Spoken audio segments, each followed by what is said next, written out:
Valerie Bertinelli just drew a bold line in the sand, and it's not one she's willing to cross while she's still alive. On a recent episode of the Drew Barrymore Show, the beloved actress and former wife of guitar legend Eddie Van Halen made one thing crystal clear: a Van Halen biopic? Not on her watch. "I told Wolfie, make sure I'm dead," she said with a mix of dry humor and dead seriousness that only someone who's lived through rock and roll madness could deliver. Wait, no Van Halen movie? Ever? That's right. Despite the current boom in music biopics, with the Beatles now getting a 4-part film treatment, Bertinelli wants no part of a silver screen retelling of Van Halen's explosive rise, chaotic middle, and bittersweet end. "Make sure I'm dead," she repeated. "I hope they never do one." Sounds harsh? Maybe. But let's be honest, would you want your life, your marriage, and your scars dramatized for millions, while you're still alive to watch strangers judge it all from a comfy couch? And who would even play her? Barrymore, ever the curious host, asked just that. Bertinelli paused, thought about it, and dropped a name that made everyone lean in: Selena Gomez. "She would be amazing," she said. Then, without missing a beat, added with a laugh, "But Selena, do not do it. Please do not do it."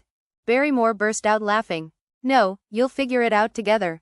Bertinelli didn't miss a beat. "I'll be dead. So why the resistance?" Let's rewind. Valerie Bertinelli was married to Eddie Van Halen from 1981 until 2007. Sure, they eventually split, but they stayed close. Very close. Even after the divorce, they raised their son, Wolfgang, together, and kept a deep bond until Eddie's death in 2020.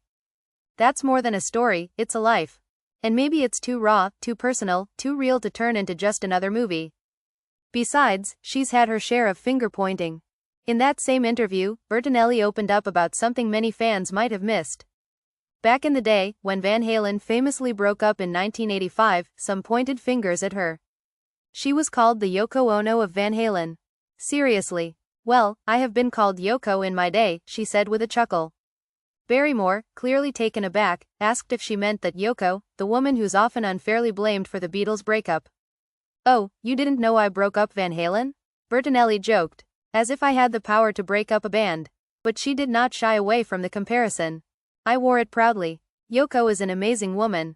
She's an artist. And she did not break up the Beatles. The Beatles had their own issues. So did Van Halen. It wasn't all Ed's fault, okay?" she said, her voice steady but passionate. "Everyone loves to blame Ed, and he cannot defend himself. He just wanted to write his music and play his music. And after Eddie? When Eddie passed in 2020, the band was officially done.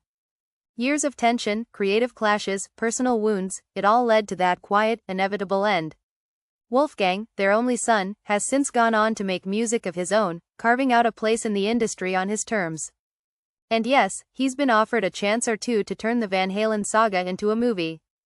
But he's respecting his mother's wishes, at least for now. So, what if it does happen someday?